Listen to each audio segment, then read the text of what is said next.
이제 그 2020년, 그러니까 작년이죠. 작년 봄에 코로나 그 바이러스 팬데믹으로 이제 우리가 예측하지 못했던 사회, 문화, 경제, 정치적인 상황들이 돌발했잖아요.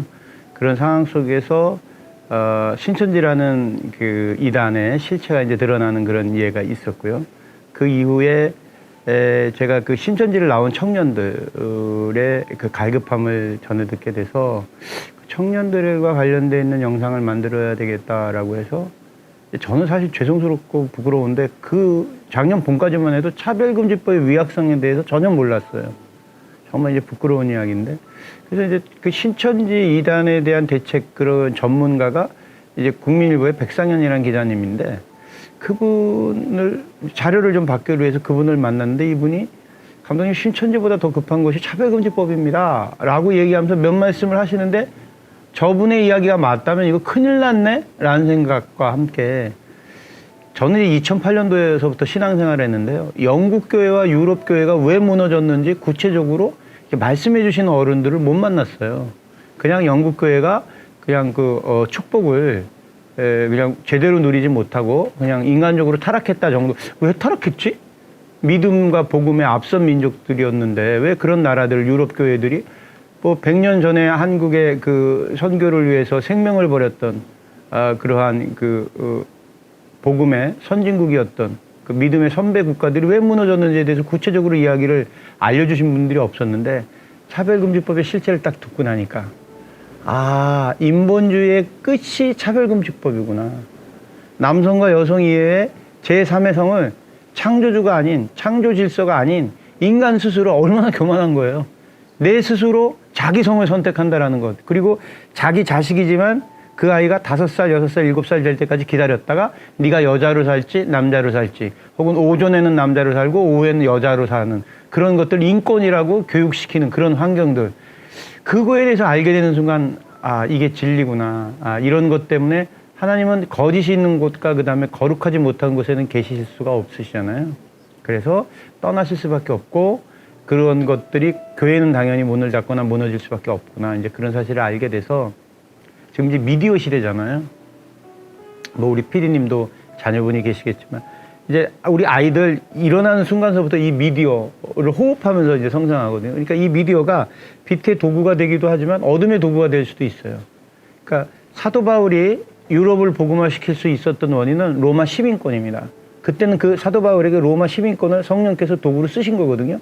지금은 미디어가 복음의 도구입니다. 그런데 이 도구는 공평해요. 어둠도 이걸 도구로 사용합니다.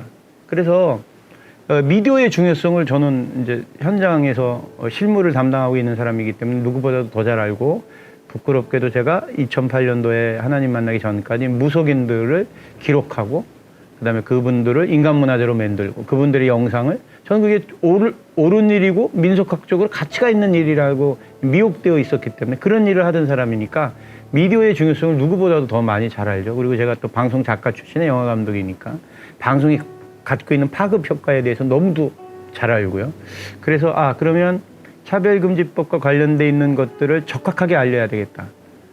나와 같은 제2, 제3의 무지에서 미혹돼 당하는 사람들이 없어야 되겠다라는 것과 함께 의외로 또 목사님들도 모르시는 분들이 많고 아니면 추상적으로 그거 누가 맞겠지 지금 우리 교회 사역도 지금 우선순위가 있어요. 그 귀한 범위지 않은데 그리고 다른 선배님들이 막아주고 이렇게 좀 아니라는 생각을 하신 분들도 일부분이 있으셨더라고요. 그런데 이게 저는 타문화에서 세상 사람들 속에서 살던 사람이기 때문에 영적 전쟁이 어떤 건지 너무 잘 알거든요. 전쟁에 지면 다시 복구할 수가 없어요. 이거는 한번 넘어가게 되면 뺏어올 수가 없어요.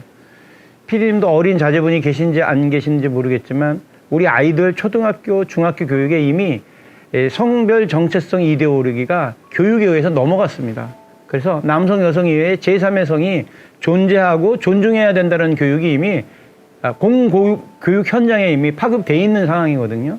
학생 인권 조례라든지 그러니까 법과 질서로 이미 우리 아이들의 영역에 이미 파급이 되어 있는 상황입니다. 그럼에도 불구하고 이제 마지막으로 희망을 갖고 있는 게 전 세계 민주주의 국가 중에 예수님을 믿는 국가 중에 유일무이하게 차별금지법을 막아내고 있는 나라가 우리나라예요. 정말 이건 기적 같은 일이에요. 그래서 제가 자료조사를 하면서 너무 감사했어요. 아, 내가 모르는 순간순간에 믿음의 선배님들, 이렇게 언론 매체, 기독일보죠, 여기? 기독일보에 관계되어 있는 여러 선배님들, 또 믿음의 동역자들, 또 오래전서부터, 십수년 전서부터 에스더 기도 운동본부의 이용희 교수님, 기론평 교수님, 또 울산대, 부산대 기론평 교수님, 김지연 약사, 조용길 변호사, 조우경 학부모 대표, 그 다음에 염한섭 원장, 야, 평신도들 중에 눈 뜨고 깨어있는 자들이 먼저 이렇게 외치고 있었구나. 제가 이제 그렇게도 뒤늦게 이제 합류하게 된 거죠. 근데 단지 제가 지배하고 있는 영역이 영화, 그 다음에 드라마를 만드는, 이야기를 만드는 영역이다 보니까 이제 그분들과 함께 협업을 하게 됐고, 그래서 이제 차별금지법을 영상으로 만드는데, 그러면 어떠한 영상으로 만들어야 가장 효과가 있겠느냐. 뭐, 피디님도 기독교와 우리 교계와 관련되어 있는 업무를 해보지만 재정 부분에 있어서 우리가 녹록하지가 못한 편이잖아요. 어떤 사역이 있는지 간에. 그런데 가장 작은 재정으로 가장 큰 효과를 낼 수 있는 방법. 단 이제 또 코로나 팬데믹 때문에 극장에서 상영할 수 없는 그런 미디어 환경, 영상의 환경이 됐고, 공중파나 이런 쪽에서는 이런 것들을 또 그 편성 받기가 어렵고, 부끄러운 이야기지만 대한민국의 정말 오래된 전통의 기독교 방송국, 기독일보 빼놓고는 다 고사했습니다. 그때 당시 체감온도가 차별금지법을 언급하는 순간 국가인권위와 관련돼 있어서 방통위원회로부터 일정 부분의 징계 또는 경고, 담당 프로듀서의 어떠한 그 서면, 뭐 여러 가지 복잡한 그런 징계 사항들이 대두가 됐던 상황이니까 그 누구도 협조하지 않는 분위기였어요. 근데 이걸 딱 단지 거절하시는 분위기가 아니라 난처하다는 듯한, 스스로 제가 걷었습니다. 저는 사람을 두려워하지 않습니다. 하나님을 경외하고 두려워하니까 하나님의 계획이 계실 거다. 하나님의 방법이 계실 거다. 저는 그분들을 어떻게 뭐 이렇게 정죄하거나 폄훼하려는 것이 아니라 성령께서 나만의 어떠한 그런 방법들을 알려주셨어요. 그래서 그러면 유튜브용으로 만들자. 유튜브용으로 만드는데 아이들이 짤뚝이라고 그러잖아요. 20초, 30초에 반응하거든요, 아이들이. 그래서 똑같이 우리도 29초, 59초, 3분, 5분, 그 다음에 8분, 뭐 12분. 이렇게 만들자. 왜냐하면 이 유튜브 매체에서는 3분 넘어가는 것이 굉장히 버겁게 느껴져요. 내가 충성도를 원하는 콘텐츠가 아니면. 그런데 5분이 넘어가게 되고 8분이 넘어가게 되면 이미 지루해서 다른 콘텐츠를 찾게 돼 있습니다. 그래서 3분 내에 어떻게 하면 효과적으로 이 위법적이고 위약적인 내용을 알릴까에 대한 포맷 구성에 대한 고민을 했고요. 실제 사례들, 벌어질 수 있는 외국의 사례들을 한국적으로 극화해서 4가지 섹션으로 이제 나누는데 우리 작가팀이랑 회의를 했습니다. 그래서 교회가 무너지는 케이스. 그 우리 영상들 보시면 알겠지만 이제 동성애와 관련되는 로마서의 강해나 혹은 또 그 레위기의 말씀을 증거하게 되면 동성애 커뮤니티 또는 동성애자분들이 그 설교를 듣고 차별금지법이 통과됐을 때 정신적 스트레스를 받았다고 주장하면서 징벌적 손해배상을 단체로 소송을 하게 되면 이게 천문학적이에요. 그런데 그때 당시 인권위는 판사들이 그러한 판결을 내리지 않도록 조정하고 권고하겠다는 말씀을 하셨거든요. 근데 이게 재판은 판사의 재량권이기 때문에 권고와 조정은 법적 효력이 없는 거예요. 그러니까 진보적인 성향을 가진 판사님은 얼마든지 이걸 징벌적 손해배상으로 판결을 내릴 공산이 크죠. 그리고 저도 이제 법에 대해서 문외한이었지만 조영길 변호사님이나 혹은 보건법률가협회 율사분들의 그러한 그 고증과 그다음에 자료에 대한 증언에 의하면 법은 한번 만들어지기가 어렵지 얼마든지 개정될 수 있답니다. 저도 돌이켜 생각해봤더니 그런 거예요. 만들기가 어렵지 만들고 나게 되면 형평과 편의에 의해서 얼마든지 개정이 가능해지는 거군요. 아, 이게 미혹이구나. 이걸 지금 막아내지 않으면 안 되겠구나. 그래서 저희 이제 극 중에 이제 그 남미 선교의 비전이 있었던 목사님이 이 차별금지법에 이렇게 그 경중을 무시하고 그냥 자기의 비전에만 집중하셨다가 이 법이 통과됐고 동성애와 관련되어 있는 설교를 하셨다가 동성애 공동체한테 징벌적 손해배상에 고소를 당하게 돼서 200억에 가까운 손해배상금을 청구를 받게 돼요. 그렇게 되게 되면 이게 이제 정말 형식화됩니다. 이 법이 통과되고 나면. 뭐냐면 동성애 공동체의 목표는 다시는 동성애, 반동성애 설교를 못하게끔 만들고 교회 해체에 있기 때문에 교회의 공동체에게 이렇게 요구합니다. 200억을 교회에다 물릴 마음은 없어요. 우리를 공격하고 우리를 미워하는 저 목사님만 나가준다면 교회와 관련되어 있는 손해배상은 철회할게요 라고. 왜냐하면 내부적인 균열을 일으키려고요. 그렇게 되게 되면 교회에 30년 동안 함께 고안학을 했던 장로님, 권사님들이 당회를 당연히 열 것이고 아마 목사님 몰래 열게 되겠죠. 열고 난 다음에 재정장로님과 수석장로님이 아마 목사님 찾아오실 거예요. 목사님, 교회를 지키기 위해서 죄송합니다. 이 교회를 떠나주셔야 저희 교회가 그나마 지켜질 수 있습니다. 이런 일들이 정말 이게 유럽 교회의 현실이었기 때문에 그래서 그런 심각성을 이제 짧은 영상으로 만드는 거예요. 만들었고 일부러 그렇게 유튜브 매체라는 포맷 형식도 있었지만 짧게 만든 이유는 교회 설교 시간에 목사님이 설교에 인용하실 수 있게 1분 미만의 영상들은 인용하실 수 있게 혹은 광고 시간에 3분에서 5분짜리 영상은 이렇게 틀어서 보여주면서 성도님들을 건면할 수 있게 나머지 8분, 10분짜리는 소그룹 모임에서 이거를 시청하실 수 있게 이렇게 나름대로 성령님께서 주신 지혜를 했는데 이게 좀 주요했고 적합했던 것 같아요. 조회수가 근 60만을 지금 넘었는데 보통 이런 유튜브 조회는 한 사람이 보잖아요. 근데 우리는 공동체가 보는 거를 목표로 했기 때문에 실제로 한 300만 가까이 특히나 또 코로나 전국이어서 이 비대면으로 줌으로 이걸 할 때 이 업로드가 돼서 한 교회가 전 교인들에게 그래서 상당히 많은 부분 차별금지법이 무엇인지는 이제 성도님들이 아신 것 같아요. 그리고 실제로 저희 내용 중에 이제 그런 교회 권역이 있고 전도 권역. 차별금지법이 통과되고 나면 이렇게 노방 전도나 혹은 관계 전도가 어려워지거든요. 각 교회마다 새생명 축제라고 그래서 1년에 한두 번씩 복음과 전도, 즉 말씀을 증거하는 그런 하나님과 관련되는 그런 교회 행사들을 하는데 그것들을 공식적으로 못하게 되는 거죠. 그러니까 전도를 했는데 상대방이 정신적 피해를 받았다 나는 스트레스 받는다 그래서 인권위에다가 의뢰를 하게 되면 이제 손해배상 청구가 되는 거죠. 그러면 당연히 이제 위축되겠죠. 그 다음에 이제 학교 공교육 현장에서 교사가 내가 기독교인이라는 양심에 기초해서 학생들에게 이성끼리의 결혼이 온전한 것이고 동성끼리의 결혼은 부도덕하다. 왜냐하면 생육하고 번성하고 창대하라는 하나님 창조 질서에 위배되기 때문에 이렇게 얘기하는 걸 이제 학생이 손을 들어서 아니 선생님 그 발언은 취소해 주십시오. 지금 말씀하신 그거는 차별금지법 혹은 포괄적 차별금지법 혹은 가족법 혹은 평등법 위배됩니다.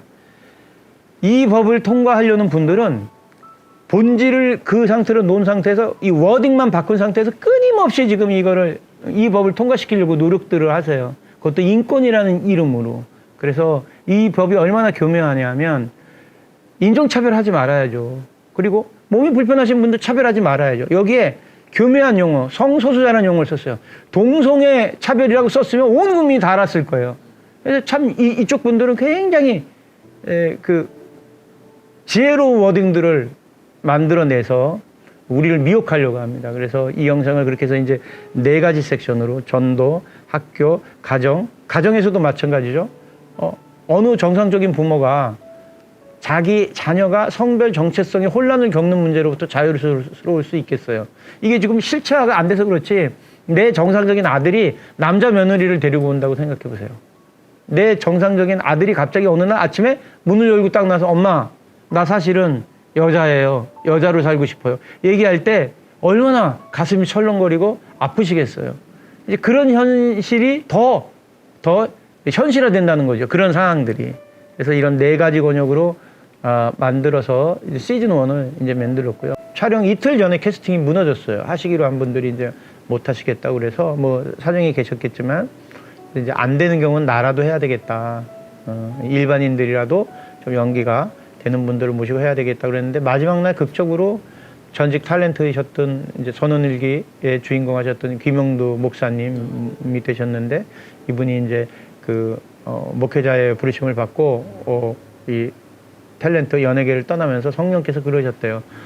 너는 다시는 세상에 나가지 마라. 단 주의 종과 관련되는 역할 같은 경우에는 이렇게 출연을 해도 된다라는 그런 콜링을 이제 받으셨는데 그걸 잊고 한 20년 넘게 하시다가 2년이 닿아서 전화를 드렸더니 목회자 역할입니까? 이렇게 물어보셔서 맞습니다. 이랬더니 두 말도 안 하시고 그럼 제가 해야 되겠습니다. 이렇게 해서 극적으로 이제 여러분들이 다 캐스팅 되셨고요. 그래서 뭐 현장에서 이제 그 어려움은 어떤 어려움이 있었냐 하면 그 촬영은 접근성이 용이한 곳에서 한 군데서 좀 몰아찍을 수 있어야 여러 가지 제작 관련되어 있는 재정과 그다음에 움직임, 동선 이런 것들이 좀 용이해지거든요. 그러니까 제작비가 많이 드는 정상적인 드라마나 영화일 경우에는 뭐 부산에서 한 카트 찍고 뭐 풍경 때문이라도 또 뭐 서울에서 한 카트 찍고 제주도에서 한 카트 찍고 이럴 수 있지만 우리는 재정도 열악하고 프로덕션 환경이 열악하기 때문에 PD님은 아시지만 작게는 40명, 많게는 6, 70명들이 이동해야 되거든요. 장소가 먼 거로. 이제 뭐 일반 분들은 아 저거 뭐 그냥 카메라 그냥 이렇게 나오는 것보다 하지만 눈에 보이지 않는 그 헌신해 주시는 분들이 굉장히 많잖아요. 그게 등장하는 연기자분들은 기본이고 연기자분들의 머리 만지는 헤어, 옷 입혀주시는 의상, 또 얼굴에 또 톤 맞춰주시는 분장, 아 이렇게 한 분과 관련되는 미용만 관련돼 있는 스텝만 해도 서너 명이 되고 의상까지 거기다 이제 저 촬영팀은 오늘 또 이제 저 찍어주시는 촬영 감독님 계시지만 뭐 장비서부터 시작해서 뭐 여러 가지 뭐 메인 촬영 감독님, 세컨, 서드서부터 시작해서 카메라에 대한 것, 카메라의 종류, 또 기자재 그런 것들, 또 조명, 또 거기다가 이제 또 제작부. 그러니까 그 생각할 수 없는 그런 여러 인원들이 움직여서 한 작품이 만들어지잖아요.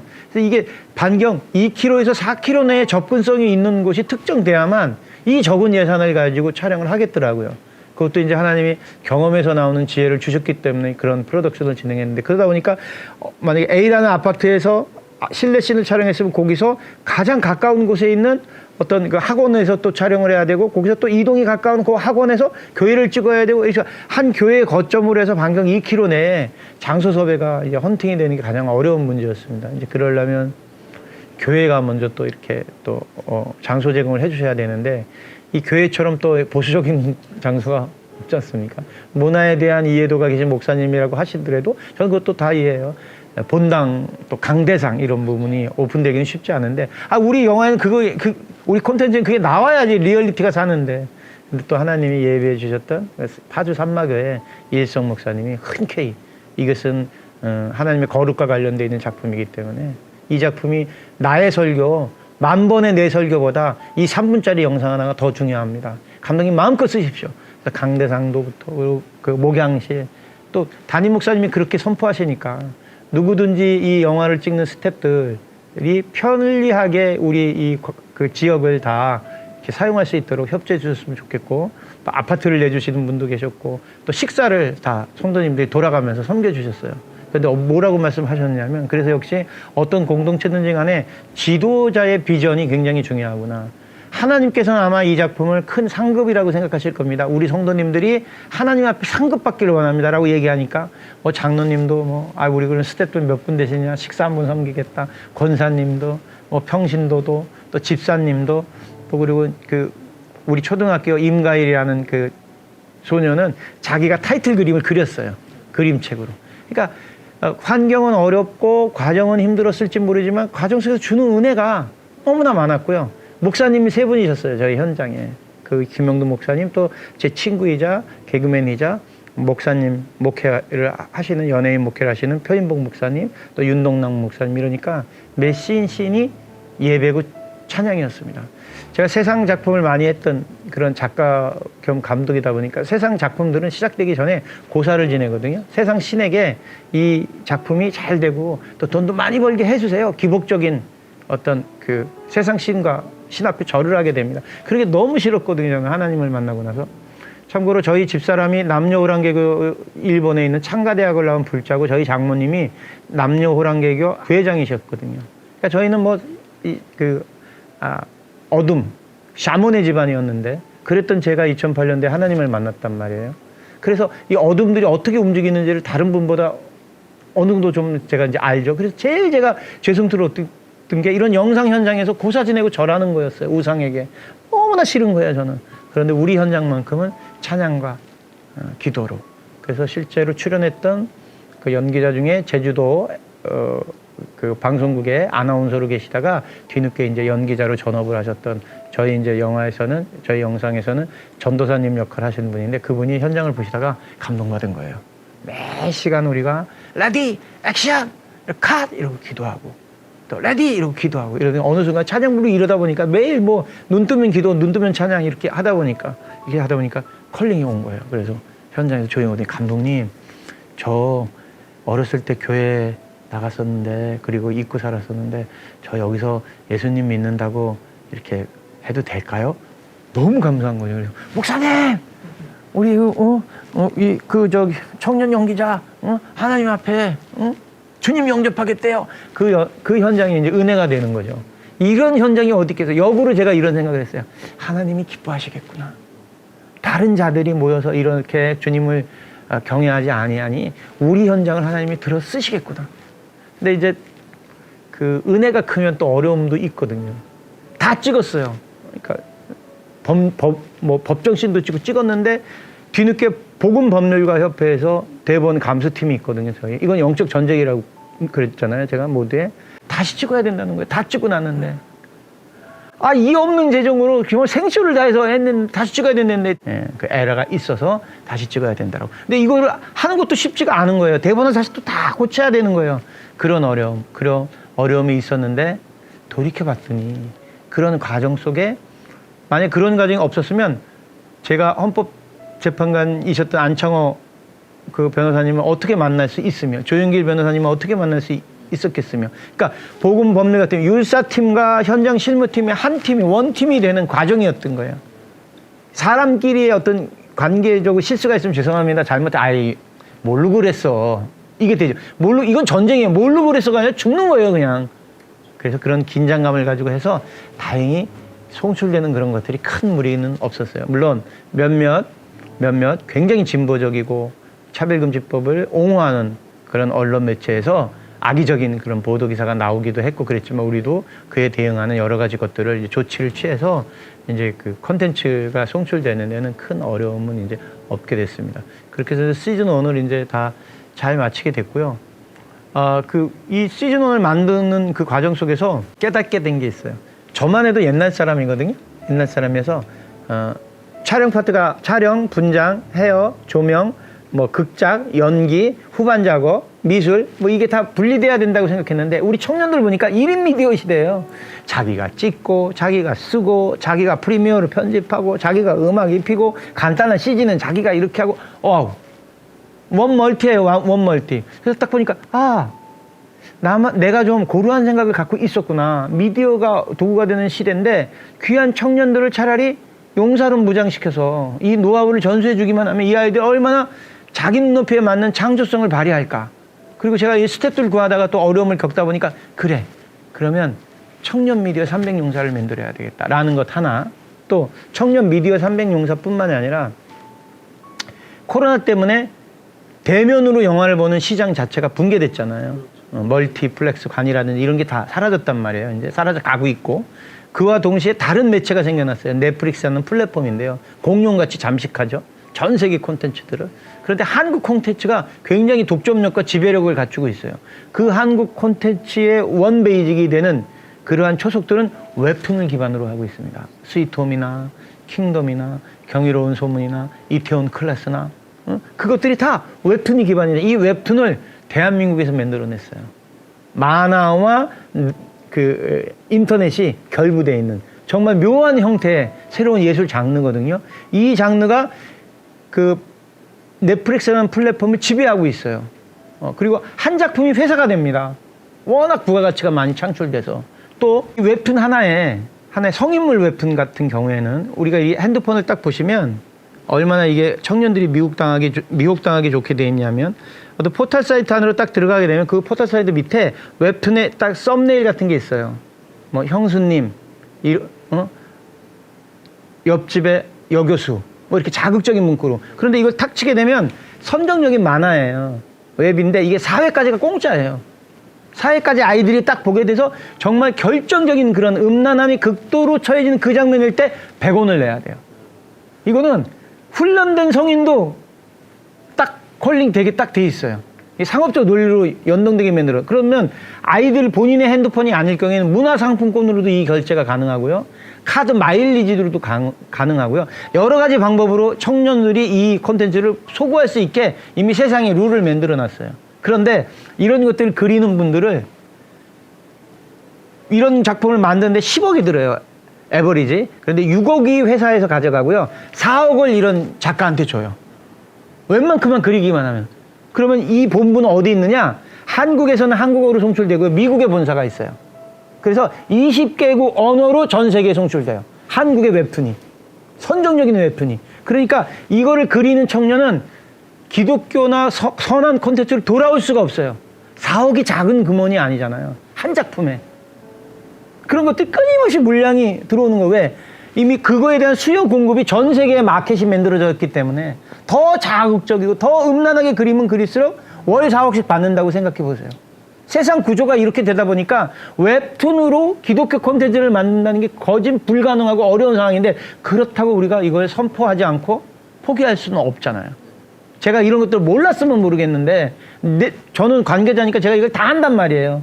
아, 이렇게 해서 우는 사자처럼 무릇 지켜야 할 것 중에 더욱 내 마음을 지켜라. 생명의 근원이 이에서 나옵니다. 생명의 근원이 마음에서 나온다고 잠언서 4장 23절에 말씀하셨는데, 이 마음을 무엇이 빼다 이런 미디어가 뺏어가고 있는데, 그 4억을 받고 그리는 그 분들은 이것들이 얼마나 위약한지 모르고 자기의 만족이나 자기의 재정을 위해서 그리시다면 결국은 피폐해지거든요.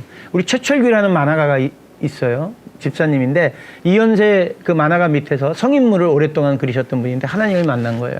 폐가 녹기 일보 직전에 하나님이 콜링 받아서 이 폐가 완치가 됐어요. 이렇게 찌그러들었던 폐가 펴지는 기적. 그 뒤로부터 성인물을 끊고 철로역정이라는 만화를 6년 동안 그린 거예요. 자기 혼자. 원래 세상 시스템은 6개월이면 그래요. 팀이 돼 있기 때문에 재정을 가지고. 그런데 이걸 혼자 6년 동안 피를 토하면서 그리셨어요. 다행히 그 철로역정이 7만 부 이상 쉐어되고 지금 또 시즌2를 그리신다고 하는데, 그런 사실을 제가 이제 알았기 때문에 청년 미디어 용사 300명과 웹툰 플레이어 300명을 목양해야 되겠다. 이거를 목양하게 되면 정말로 심장이 뛰고 가슴이 뛰어요. 이 목양만 되면 영적 미디어 전쟁에서 우리가 이길 수 있어요. 그런데 이거는 제가 하고 싶은 게 아니라 성령님이 하시겠죠. 그죠? 이 일을 누가 제일 하고 싶으시겠어요? 저는 역으로 환산되면 성령님일 거라고 생각해요. 왜냐하면 이 민족은 하나님 입장에서 너무나 공을 많이 들인 민족이에요. 수많은 안 믿는 민족이 있는데 120년 전에 하버드 대학교, 스탠포드 대학교, 프리스턴 대학교, 예일 대학교, 옥스퍼드 대학교, 거기서는 청년, 영국과 미국에 있는 그 서방의 가장 똑똑한 18, 19을 그 청년들 중에 성령이 불이 떨어질 청년들을 중국으로 보내지 않고 조선 땅으로 보내서 이 말도 안 되는 땅에서 순교하게 하고, 양아지 묘지 가게 되면 수많은 묘비명이 있잖아요. 선교사님들의. 그걸 순교하게 되고 그분들의 보혈의 피로 그분들이 증거한 복음으로 우리가 빌드업이 됐단 말이에요. 그리고 평양이 1907년도에 떨어진 평양의 대각성, 성령의 불, 이 모든 것들을 다 증거받은 민족이기 때문에 하나님이 우리 민족을 향한 계획이 계시거든요. 그래서 차별금지법은 우리가 지키려고 노력하는 것도 있지만 하나님의 어떠한 거룩한 섭리가 저는 있다고 봐요. 어렵고 힘든 과정이지만 이걸 또 지켜내는 후대가 또 나타날 거라고 봐요. 그러면 아버지 세대는 최소한 어떤 책임을 져줘야 되냐? 외쳐줘야 돼요. 외쳐서 제자 목양을 해줘야 돼요. 제가 2008년도 전까지는 무속인들이랑 친하게 지냈다고 모두에 말씀드렸잖아요. 무당들 중에 큰 무당이 제일 하고 싶어 하는 게 신제자를 만드는 거예요. 자기 죽기 전에. 예, 자기 죽기 전에 제자를 만들어야 산신제가 이어나가지. 하물며 세상 귀신도 그러는데, 세상 신들도 그러는데, 신천지가 제일 역점을 뒀던 게 청년 목양 아닙니까? 한 명의 청년을 데려오려고 5명의 팀원이 만들어지고 복음반과 센터를 해서 20명이 조직되고 한 사람의 영혼을 가져오는데 6개월 이상 시뮬레이를 하고 몰래카메라를 동원해서 미혹전도까지 해서 한 청년을 가져가는데, 그래서 청년 미디어 300용사는 우리의 다음 세대를 지켜낼 정말 큰 영적 도구예요. 다윗의 물맷돌이에요. 또 웹툰 플레이어. 재정, 이렇게, 물질, 장비, 이런 거는 아마 성령님이 다 준비해 주실 거예요. 그래서 이제 기독일보에서 이렇게 말씀 주셨을 때, 이런 것에 함께 헌신해 줄 분들에게 이거를 좀 선포하는 계기가 될 수 있겠구나. 아니, 하나님이 인정하시는 일을 하시면 되잖아요. 사람을 두려워하지 않고, 하나님을 두려워하는 일, 후대를 세우는 일. 후대를 세우지 않으면 우리는 그 어떤 공동체든 간에 생명이 없게 되잖아요. 그래서 시즌2를 만드는 것과 함께, 시즌2는 안드레이 윌리엄스라고 그 영국의 변호사가 있으세요. 이 변호사는 맨날 울면서 기도하세요. 왜? 영국은 차별금지법이 통과돼서 무너졌으니까. 그래서 우리와랑 줌으로 강의도 해주시고 소통하시면서 모든 차별금지법이 통과됐지만 그거를 지켜내려고 기도하는 기독교인들이 대한민국을 주시하고 있다는 거예요. 하나님이 어떻게 차별금지법을 막아내는가? 하나님이 어떻게 역사하는가? 그래서 안드레이 윌리엄스의 그 신뢰를 바탕으로 해서 몸은 남자인데 스스로 여자라고 주장하는 격투기 선수가 있었어요. 그런 예. 그래서 상대 선수인 여성을 이제 무차별하게 경기 도중에 이렇게 그 데미지를 입힌 그 실제에 또 뭐 달리기 대회에서 스스로 그러니까 몸은 생물학적 성은 남성인데 스스로 여성이라고 주장하는 거예요. 이걸 또 인정해 줘야 되는 거예요. 이제 그런 신뢰와 그다음에 이 법이 통과되고 난 뒤에 초등학교에서 퀴어 축제가 벌어지고 교장 선생님인데 이제 트랜스젠더 교장 선생님이죠. 실제로 이런 일이 벌어집니다. 차별금지법이 통과되고 나면 학부모님들이 만나러 왔을 때 남자분인데 원래는 남자분이었는데 여성으로 선언한 트랜스젠더 교장 선생님이 안녕하세요. 영준이 어머니. 네, 저 차별금지법 때문에 제가 정말 성별 정체성을 제대로 찾게 됐어요. 그전까지 정말 좀 불행한 삶을 살았습니다. 많이 놀라셨어요? 이제 이런 것들에 대한 그 개별적인 주장을 인정해주는 세상이에요. 우리 뭐 영준이 때는 더 자유스러운 삶을 살기 이렇게 이게 자연스럽게 통용되는 세상이 온다라는 거죠. 이제 그런 것들을 또 역시 이 짧은 드라마로 이제 만들 건데 이번에는 이제 시즌 1에는 그 복음법률가협회의 멘토님들 또는 목사님들이 나오셨다면 이제 이번에는 드라마가 끝나고 난 다음에 안드레 윌리엄스라든지 혹은 스웨덴의 실제 그 일을 당했던 그 교수님이라든지 이런 분들이 실제 당신네 나라에서 당했던 분들이 고증이 들어가서 더 이제 리얼리티를 더 극대화시킬 예정입니다. 역시 중요한 건 재정이에요. 이게 왜 이런 부분이 필요하냐면 우리 관객과 시청자들 이거를 소구하는 믿지 않는 분들의 눈높이는 상당히 높아져 있거든요. 높아져 있는데 그 수준의 버금가는 퀄리티가 나와줘야 이 본질이 지켜질 수 있습니다. 그래서 웹툰과 요걸 만드는데 한 2억 정도의 재정이 소요돼요. 그것도 원래 세상 재정은 30억, 40억, 50억 막 이렇게 가죠. 그것도 또 지난번처럼 짧은 톡으로 이제 만들게 되면 한 작품 만드는 공정이나 짧은 영상 하나 만드는 공정이나 공정은 똑같은 거예요. 편집을 새로 해야 되죠. 음악을 새로 입혀야 되죠. 자막을 새로 쳐야 되죠. 싱크를 새로 맞춰야 되죠. CG를 넣어야 되죠. 후반 작업도 동일한 거예요. 그러니까 정말 이거는 사명 아니면 할 수 없는 작업들이거든요. 그래서 이런 작업을 좀 응원해 주십시오.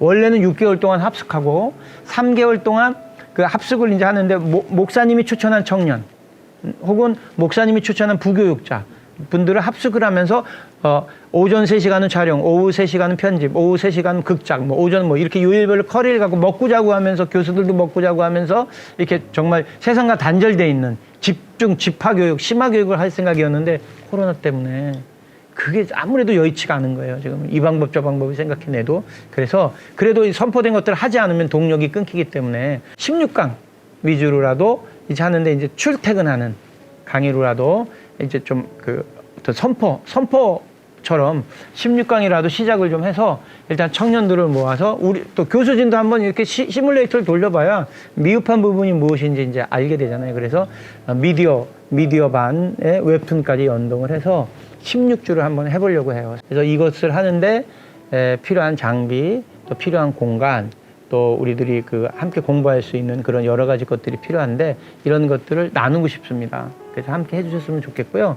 그리고 이제 차별금지법을 또 이제 만든다고 제가 말씀드렸잖아요. 그거 현장도 오픈이 돼야 이제 이런 참여하고 싶은 청년들이 이제 견학도 하고 실제 엑스트라도 출연도 하고 그래서 관심 있는 분들은 현장도 또 공지할 터이니까 와 주셔서 응원해 주시고 기도해 주시고 그러셨으면 좋겠어요.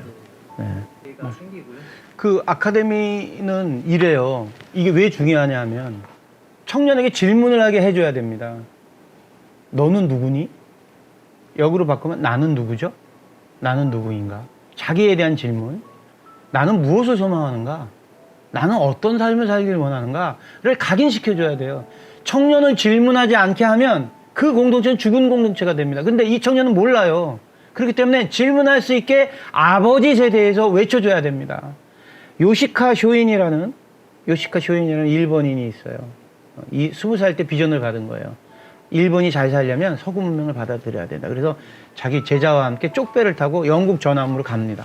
갔는데 그때 당시에 막부 시대니까 그 접근을 막게 하고 옥고를 치러요, 오히려. 그럴 때 영국 제독이 그래요. 저 요시다 쇼인과 같은 일본인이 있는 한 일본은 우리를 능가하는 위대한 나라가 될 것이다. 정말 이 사람이 그런 아카데미 시스템에 교육제도를 도입했어요. 그래서 일본 청년들을 목양하기 시작해요. 그 공동체에서 총리가 2명 나오고요. 그 총리들이 다 일제강점기 때 우리를 지배하게 되는 지도자들인 거예요. 그리고 전번 총리였던 아베 총리의 가문도 이 요시다 쇼인 숙번에서 그 아카데미에서 공부를 한 거죠. 그래서 제가 이 미디어 또 웹툰 300용사 청년 미디어 300용사 이거를 선포하는 이유는 동일합니다.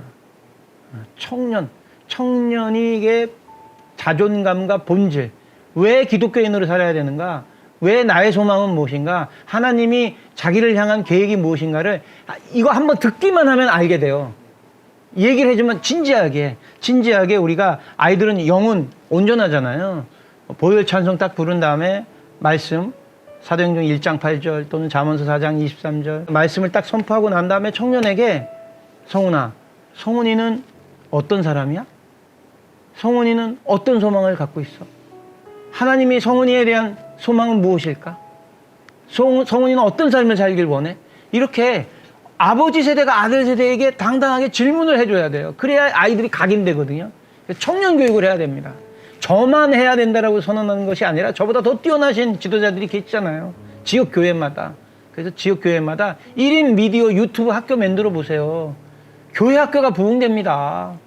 잘하는 유튜브 강사 외부에서 섭외하셔서 목사님들이 물론 재정적으로 여러 가지 어려움이 있으실 수도 있지만 1인 유튜브 미디어 센터 우리 교회에서는 1인 미디어 교회 센터 한다? 제가 66년생인데요. 옛날에 교회 가면 세상보다 더 건전한 고급진 문화들이 있었어요. 여자친구를 만날 수 있었고요. 문학의 밤도 있었고요. 기타도 배울 수 있었고요. 크리스마스에 관련되어 있는 연극도 할 수 있었고요.